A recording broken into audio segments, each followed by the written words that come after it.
आनंद हा असा शब्द आहे श्रोते हो, आनंदाला विरुद्धार्थी शब्दच नाहीये, आहे का? असेल तर मला कीर्तन झाल्यावर सांगा. तुम्ही म्हणाल आहे की सुख, सुखाला जसा दुःख तसा आनंदाला सुद्धा दुःख, पण नाही. दुःख हा मराठी भाषेतला शब्द सुखाला विरुद्धार्थी आहे, आनंद या शब्दाला विरुद्धार्थी शब्दच नाहीये. मग आनंद स्वरूप असलेला परमात्मा, त्या परमात्म्याची पूर्ण कृपा व्हावी यासाठी आयुष्यभर धडपड आमच्या संतांनी केली. तो आनंद तुम्हाला मला मिळावा याकरता धडपडले. परोपकाराय सताम विभूतया, जगाच्या कल्याणा संतांच्या विभूती, देह कष्टविती परोपकारे. ब्रह्ममूर्ती संत जगी अवतरले, उद्धराया आले दीन जना. तुमचा माझा उद्धार करावा, तुमच्या माझ्या जीवनाचा उद्धार व्हावा याकरता अंतःकरण तळमळलं आणि त्याकरता आमचा उद्धार करण्याकरता प्रगट झाले. वास्तविक ज्ञानोबा हरिपाठात सांगतात, मागील या जन्मा मुक्त झालो. आम्ही इथे येण्याचं काही कारण नव्हतं, आम्ही मुक्त झालो आहोत, पण तरी सुद्धा का आलो? सेवितो हा रस वाटितो ह्यावे होऊ नका रान भारी, अरे होऊ नका रान भारी, अरे होऊ नका रान भारी.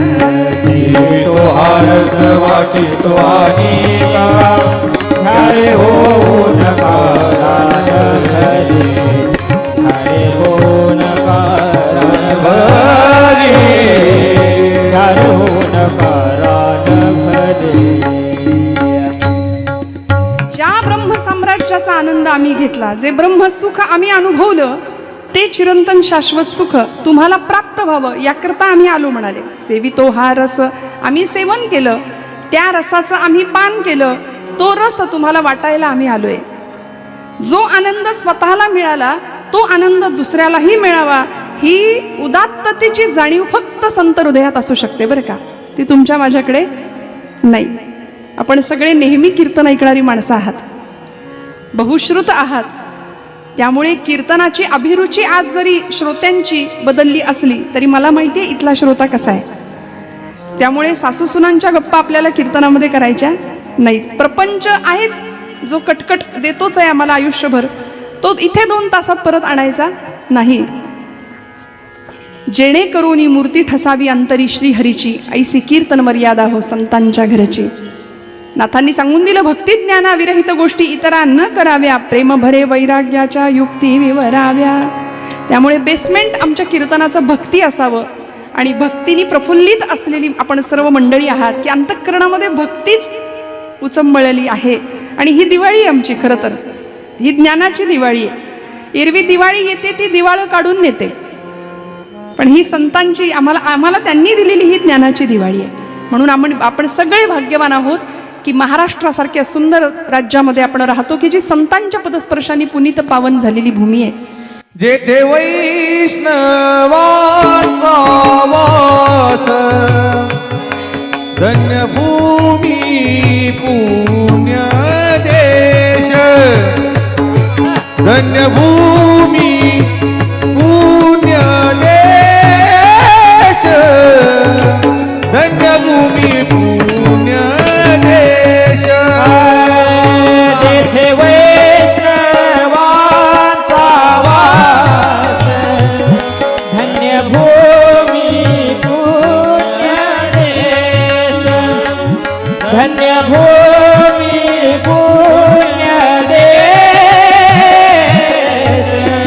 धन्य भूमी पुण्य देश. जेथे वैष्णवांचा वास, जेथे वैष्णवांचा वास, धन्य भूमी पुण्य देश, धन्य भूमी पुण्य देश. ओ जेथे वैष्णवांचा वास, धन्य भूमी पुण्य देश, धन्य भूमी पुण्य देश, धन्य भूमी पुण्य देश.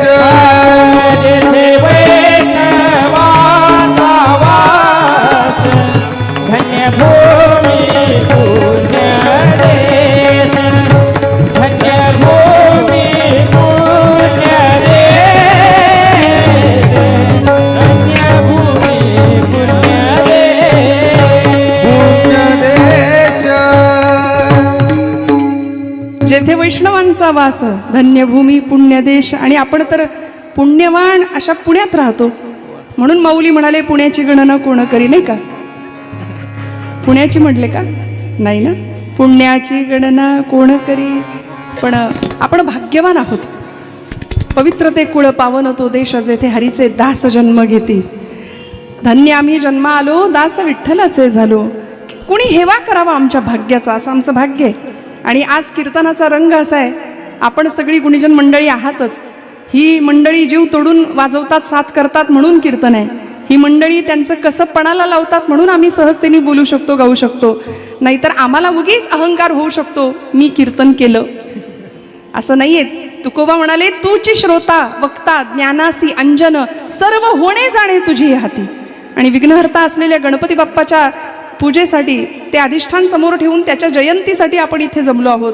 त्यामुळे बुद्धीची देवता, विघ्नहर्ता असलेला गणनायक, स्थिर बुद्धी ज्याची आहे तोच स्थिर मांडी घालून बसू शकतो, याचं प्रतीक असलेले गणपती बाप्पा आहेत. म्हणून बघा तुम्ही, शास्त्रात मंगलमूर्तींची जी मूर्ती आहे की नाही, शास्त्रानुसार बरं का, आता ट्रॅक्टरवरचा पण गणपती असतो, हां, अजून कुठल्या वेशातला असतो तो विषय सोडून द्या, पण शास्त्रांनी सांगितलेली गणेशाची मूर्ती ही स्थिर आसन आहे, स्थिर बुद्धीचं लक्षण आहे ते. आम्ही कीर्तनात बसलो तरी 2 तासात आसनांचे बरेच प्रकार होतात करून, पण स्थिर आसन ज्याचंच असू शकतं ज्याची बुद्धी स्थिर आहे. तुम्ही आम्ही खेळीमेळी गदारोळी आनंदे, हे सगळ्यांनी मिळून करायचं काम आहे. ही सेवा सगळ्यांनी मिळून व्हावी, म्हणून एकट्याचं नाही. कीर्तन हे एकट्याने होऊच शकत नाही. श्रोते तुम्ही महेशाची या मूर्ती, ज्ञानोबांनी श्रोत्यांना नमस्कार केला, अधिकार सांगितला.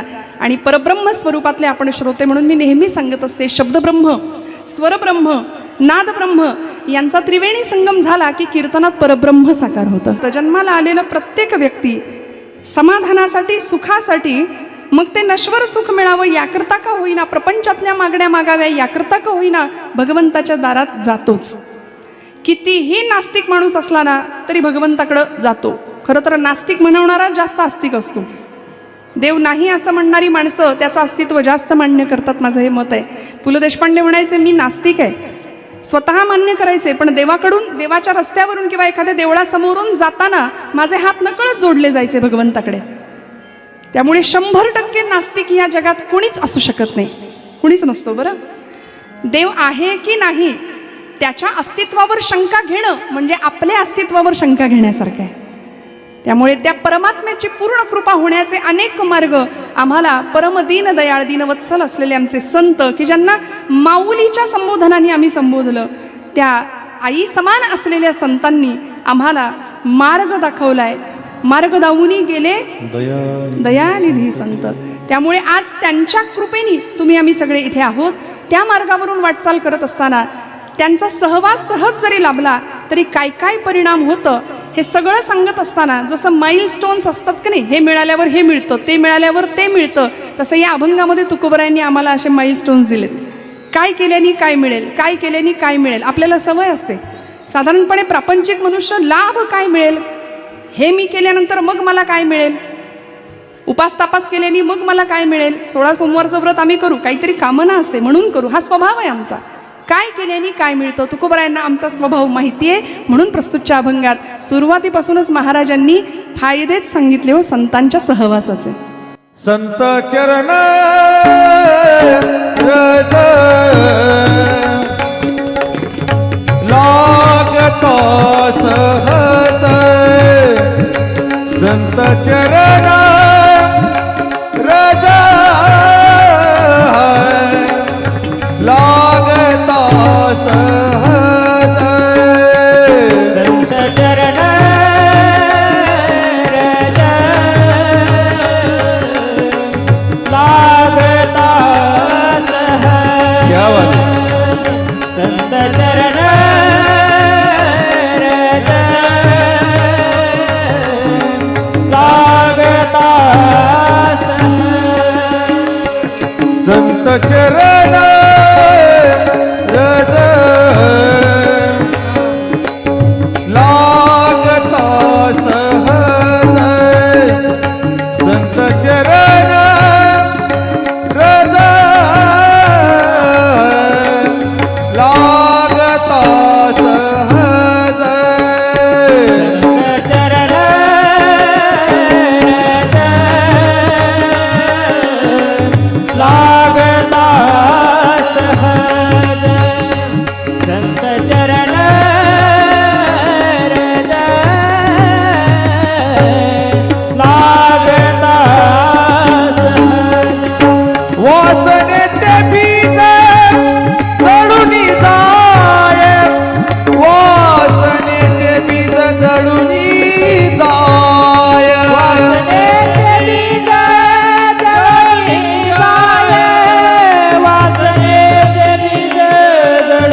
वासनेचे बीज जळून जाय, वासनेचे बीज जळून जाय. वासनेचे बीज जळून जाय, वासनेचे बीज जळून जाय. मग राम नामे उपजे आवडी, मग राम नामे उपजे आवडी. राम नामे उपजे आवडी.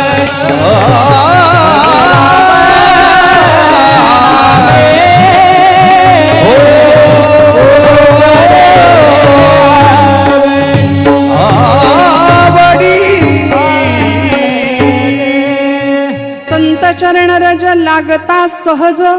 तुकोबरायांनी भगवंत परमात्म्याची कृपा आमच्यावर कधी होईल, जेव्हा संतांच्या चरणाचा सहज स्पर्श तुम्हाला मला होईल. साधा सरळ अर्थ. मग काय होईल? वासनेचे बीज जळून जाय.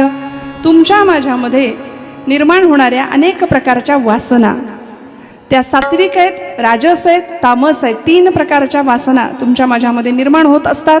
मग या प्रत्येक वासनेचं प्राबल्य प्रत्येकामध्ये कमी अधिक प्रमाणात आहे. म्हणून आपण म्हणतो सात्विक व्यक्ती आहे, राजस आहे, तामस आहे. दुर्योधन तामस होता, रावण तामस होता. संतांकडे बघावं तर सत्व गुणांचा खजिना सापडतो. म्हणून कुळी कन्या पुत्र होती जे सात्विक तयांचा हरिख वाटे देवा. जिथे सात्विक संतती जन्म घेते त्याचा आनंद भगवंताला सुद्धा होतो. हे पदोपदी आम्हाला संतांनी दाखवून दिले. मग आमच्यामध्ये या वासना कशा प्रकारे निर्माण होतात? प्रत्येक श्वासाला वासना निर्मिती आहे म्हटलंय.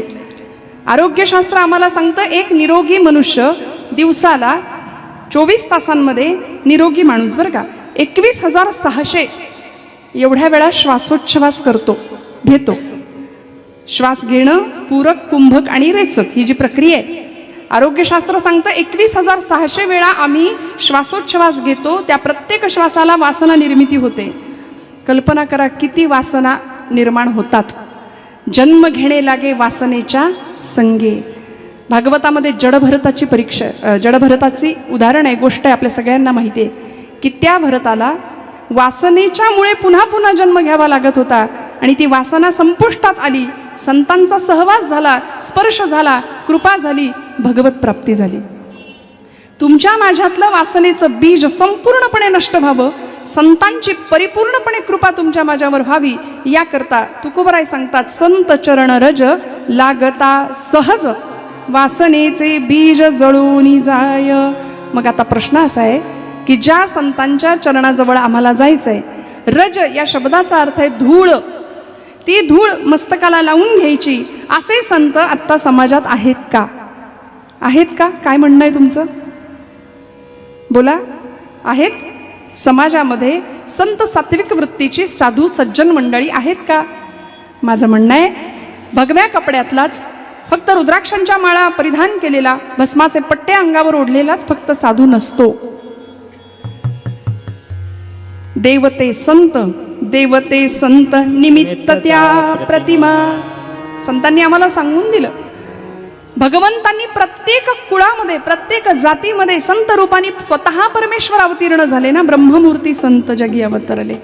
प्रत्येक कुळामध्ये, प्रत्येक जातीमध्ये संतांनी अवतार घेतला तुमच्या माझ्यासाठी, तुम्हाला मला पावन करायला, तुमच्या माझ्या सगळ्या प्रश्नांची उत्तरं द्यायला.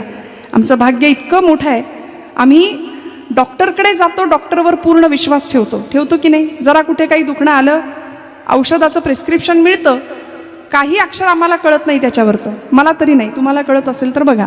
पण मेडिकलमध्ये आपण जातो, ती औषधं आणतो आणि छान हळदी कुंकू वाहून देवापुढं ठेवतो, बरोबर ना? काय करतो? ती औषधं घेतो. जे काही 4 दिवसाचा 5 दिवसाचा कोर्स असेल तो पूर्ण करतो. मग डॉक्टरवर आम्ही विश्वास ठेवतो. एखादा शास्त्रज्ञ आम्हाला सांगतो अमुक अमुक शोध असा असा मी लावला. एखादा अंतराळवीर आम्हाला सांगतो की अमुक ठिकाणी चंद्रावर अमुक आहे, मंगळावर अमुक पाणी सापडले, अमुक जमीन आहे, अशी जमीन आहे, असा खड्डा आहे. आम्ही विश्वास ठेवतो. एखाद्याने जर आम्हाला सांगितलं हे विष आहे बरं का, हे विष प्यायलं तर माणूस मरतो, असं जर एखाद्याने आम्हाला सांगितलं, आम्ही म्हणतो बघू बरं 2 थेंब, मी कुठं पिऊन बघितलंय माणूस मरतो की नाही, असं म्हणतो का आपण? विश्वास ठेवतो. मग विषावर विश्वास ठेवतो, डॉक्टरवर विश्वास ठेवतो, एखाद्या अंतराळवीरावर, शास्त्रज्ञावर विश्वास ठेवतो. मग आत्मसाक्षात्कारी संत अंतर्बाह्य कळवळून आमच्या समाज स्वास्थ्याचं संजीवन मिळावं यासाठी धडपड करतायत. मृदुसबाह्य नवनीत तैसे सज्जनांचे चित्त. कसं ओळखायचंय? तुकोबरायांनी क्रायटेरिया दिला, ज्यांच्या चरणाजवळ जावं, ज्यांच्या चरणांची धूळ मस्तकाला लावावी, अशी सज्जन मंडळी आहेत का? जे का रंजले गांजले त्यासी म्हणे जो आपुले, तोची साधू ओळखावा, देव तेथेची जाणावा. किती सोपं सांगितलं. याहून सोपं काय सांगायचं? प्रत्येकाला आपलं म्हणण्याची वृत्ती आज समाजामध्ये दिसत नाही, आणि ज्याच्याकडे आहे तो संत खुशाल ओळखावा, तो सज्जन आहे, तो साधू आहे. ज्यांनी म्हणजे षडविकार धुतलेत तो साधू, ज्यांनी धुतलेत तो साधू आहे. मग अशा संतांच्या चरणाजवळ आम्ही जावं. आणि मी पुन्हा पुन्हा सांगते की आपलं भाग्य इतकं की या महाराष्ट्रामध्ये ज्ञानोबा तुकोबांसारखे संत आम्हाला लाभले. बहिणाबाईंनी संत परंपरेची विकास यात्रा आम्हाला सांगितली आहे. संत कृपा झाली इमारत फळा आली, ज्ञानदेवे रचिला पाया, उभारिले देवालया. माऊलींनी रचलेल्या या इमारतीवरती, पाया रचलेल्या इमारतीवरती संतांनी हळूहळू हळूहळू आपलं बांधकाम केलं. असा सुंदर नामाचा प्रसार, भक्तीचा प्रचार केला की तुकोबरायांनी पुढच्या काळामध्ये त्या धर्ममंदिरावरती कळस चढवला आणि संतांचे मुकुट म्हणून शिरोधार्य झाले तुकोबराय. ज्ञानोबांपासून नामदेव, नामदेवांपासून नाथबाबा, नाथांपासून तुकोबरायांपासून समर्थ रामदास स्वामी आणि अलीकडच्या काळातले अनेक संत, प्रत्येकाने आईच्या कळवळ्यांनी फक्त आणि फक्त तुमचं माझं कल्याणच चिंतन केलं. म्हणून संतांना आपण लोण्याची उपमा देतो का? कारण लोण्याला ताप दिला तर ते लोणी वितळतं. संतांचं हृदय दुसऱ्याच्या हृदयाने, त्या हृदयाला होणाऱ्या तापाने वितळतं, म्हणून ते श्रेष्ठ आहेत. आज तुम्हाला मला इतरांना होणाऱ्या त्रासाचा त्रास होतो का हो? आम्हाला वाटतं बरं झालं सरकारने मोहीम काढली होती, पाणी अडवा, आपण जागे आहेत ना, पाणी जिरवा. पण आम्ही थोडा बदल केला, आम्ही म्हणलो याची अडवा त्याची जिरवा. का हो? जरा कुठे बरं झालं आमच्या शेजाऱ्यांचं, जगाचं, तर आम्हाला काहीतरी त्रास होतो. ही मानवी प्रवृत्ती. एक जण गेला ना डॉक्टरांकडे, म्हणाला डॉक्टर खूप पोट दुखतंय. डॉक्टर म्हणले नेमकं कधीपासून दुखतंय? काही कल्पना, काही कुपथ्य झालंय का, खाण्यात काही आलंय का? नाही म्हणाले, आठवत नाही, पण शेजारी स्लॅब पडलाय तेव्हापासून जास्त दुखतंय म्हणाले. किसी ने कहा है लोग अपने दुखों से उतना सुखी नहीं है जितना कि दूसरों के दुखों को देखकर सुखी है. अपने दुखों से उतना दुखी नहीं है जितना कि दूसरों के सुखों को देखकर दुखी है. मला सांगा, आमचं दुःख आमच्या 5वीलाच पुजलंय, पण इतरांचं दुःख बघून आम्हाला सुख व्हावं की दुःख व्हावं? म्हणून माझे ज्ञानोबा माऊली का श्रेष्ठ? का त्यांची चरणधूळ मस्तकाला लावायची? आज आम्ही आळंदीला गेलो तर माझी माऊली म्हणून कडकडून मिठी मारतो. ज्ञानोबांचं इतकं दिव्य चरित्र सांगणं हे माझ्यामध्ये ज्ञानोबा तुकोबांसारखे संत आम्हाला लाभले. बहिणाबाईंनी संत परंपरेची विकास यात्रा आम्हाला सांगितली आहे. संत कृपा झाली इमारत फळा आली, ज्ञानदेवे रचिला पाया, उभारिले देवालया.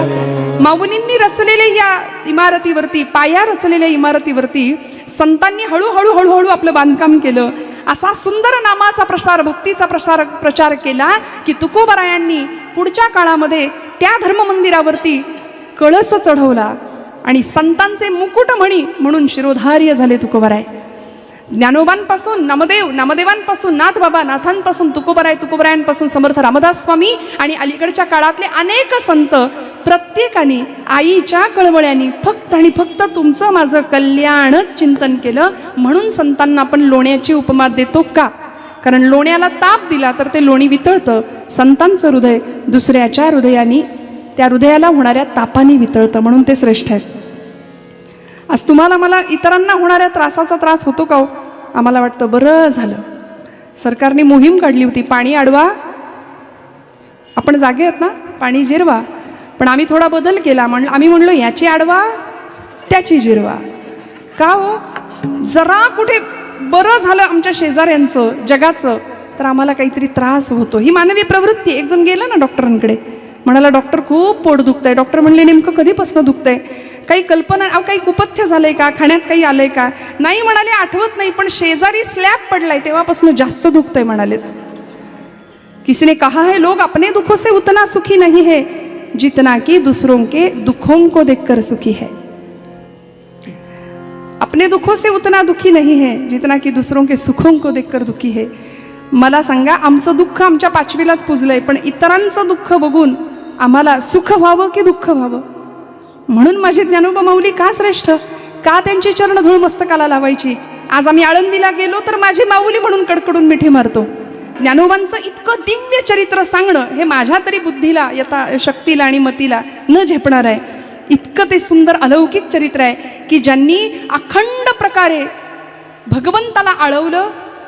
सगळ्या जगाचं दुःख ज्यांच्या हृदयामध्ये विश्वाचे आर्त माझ्या मनी प्रकाशले, अवघेची झाले देहब्रह्म, या न्यायाने फक्त जगाचं दुःखच माऊलीच्या अंतःकरणाने स्वतःच्या अंतःकरणात सामावलं. खळांची सुद्धा व्यंकटी सांडू दे, हे मागणं भगवात्माकडं, विश्वात्मक भगवंताकडं मागितलं. जगाच्या पाठीवर इतकं उदात्त मागणं मागणारा कुणीच नाही. मागणारा तेवढ्या ताकदीचा आहे, देणारा सुद्धा तेवढ्याच ताकदीचा होता.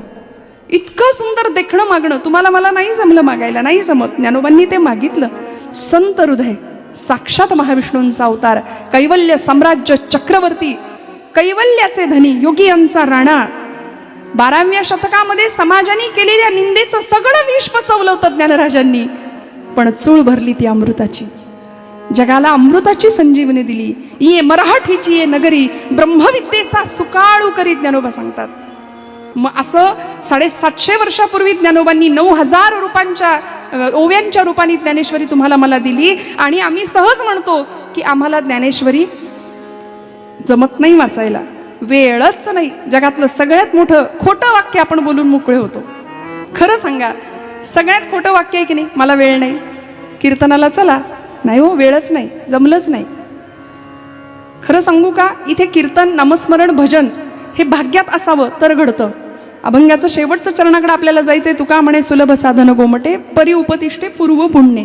हे सहज साध्य जरी वाटत असलं तरी सुद्धा पूर्व पुण्याही लागते. जन्मोजन्मी आम्ही बहुपुण्य केले, तेव्हा या विठ्ठले कृपा केली. सहस्त्र जन्मा ओळगी जे एक वेळ मुखासे यावया. हजारो जन्मांची पुण्याई ओवाळून टाकावी लागते एकदा भगवंताचं नाम मुखात यायला. म्हणून आम्ही सगळे भाग्यवान आहोत की इथे ज्ञानोबांच्या तुकोबांच्या महाराष्ट्रामध्ये तर आम्ही आहोत. छत्रपती शिवाजी, छत्रपती संभाजींच्या महाराष्ट्रामध्ये आम्ही राहतो आहोत. इथे येऊन कथा कीर्तन ऐकण्याची वृत्ती आमच्या मनामध्ये निर्माण होतीये. का? कारण आमचं पाप आडवं येत नाही. इथे काही मंडळी कीर्तनाला यायचं म्हटलं तरी येऊ शकत नाही. बघा, काहीतरी अडचण येते, काहीतरी अडचण होते. आम्ही भाग्यवान आहोत. रोजचे दौरे, रोजची धावपळ सहन नाही होत. कधी कधी असं वाटतं आज घरी बसावं, कीर्तन नको करायला. तरी सुद्धा कुणाचा तरी फोन येतो, ताई काही करून कीर्तनाला उभ्या राहा, चला बसा गाडीत. हे भाग्य आहे. आता भगवंताला मान्य नाहीये आपण शांत राहिलेलं. आपण कीर्तन श्रवण केलं पाहिजे, आपण हातात टाळ घेतला पाहिजे, आपण गायलं पाहिजे, आपण वाजवलं पाहिजे. त्याची कृपा आहे, अनन्य कृपा आहे आमच्यावरती. मग हे आम्हाला कुणाच्या माध्यमातून कळलं?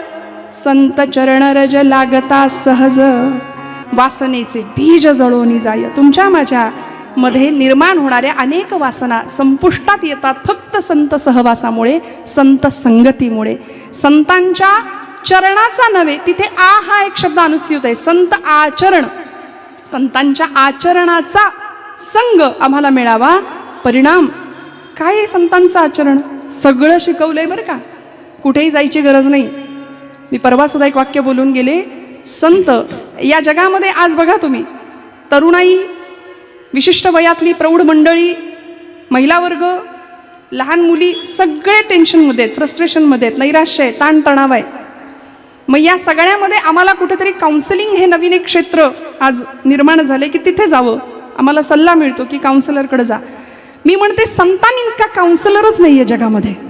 तुमच्या माझ्या सगळ्या प्रश्नांची उत्तरं तिथं आहेत, गाथेमध्ये, ज्ञानेश्वरीमध्ये. आपण म्हणतो आम्हाला ज्ञानेश्वरी कळतच नाही. याचं कारण आम्ही लेकरू होऊन माईकडे जात नाही.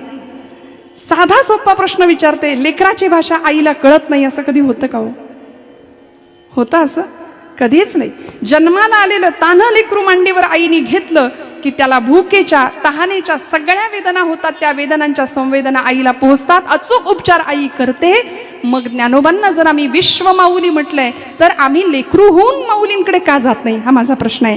आम्ही लेकरू होऊया, ज्ञानोबांकडे जाऊया, त्यांच्या चरणांची धूळ मस्तकाला लावूया. बस ज्ञानेश्वरी पूर्ण कृपा तुमच्या माझ्यावर केल्याशिवाय राहणार नाही. सगळ्या वासनांचं बीज जळून जाईल, सगळ्या वासना नष्ट होतील. संत चरण रज लागता सहज वासनेचे बीज. तुकोबराय ठामपणे का सांगता तो? यामागे अनुभव आहे. सोहिरोबानाथ अंबी यांचा अभंग आहे, अनुभवा वीण मान हलवू नको रे. हरिभजना वीण काळ घालवू नको रे. हरिभजना वीण काळ घालवू नको रे. हरिभजना वीण हलवू नको रे. हरिभजना वीण काळ हलवू नको रे. संत संगतीने समज, संत संगतीने समज, ध्यानी आणूनी पुरते उमज, आणूनी मनी पुरते उमज. अनुभवा वीण मान, अनुभवा वीण मान हलवू नको रे. हरिभजना वीण काळ घालवू नको रे. हरिभजना वीण काळ घालवू नको रे. हरिभजना वीण काळ घालवू नको रे. संत संगतीने समज, आणूनी मनी पुरते उमज. अनुभवा वीण मान हलवू नको रे. म्हणून आधी केले मग सांगितले, ही संतांची धारणा होती. तुकोबराय ठामपणे आम्हाला अनुभव आल्यानंतर सांगतात की माझ्यावर विश्वास ठेवा. संतांचा सहज स्पर्श तुमच्या माझ्या जीवनाला होऊ द्या. संतांच्या स्पर्शामुळे, त्या आचरणामुळे सगळ्या प्रश्नांची उत्तरं तर मिळतीलच, पण तुमच्या माझ्यातल्या सगळ्या कुवासना नष्ट होतील हे खात्रीशीर तुकोबराय सांगतात. आणि एकदा का वाईट वासनांचा नाश झाला की हृदयामध्ये होतं काय? अभंगाचं दुसरं चरण. मग राम नामे उपजे आवडी. मग राम नामे उपजे आवडी. मग राम नामे उपजे आवडी. मग राम नामे उपजे आवडी.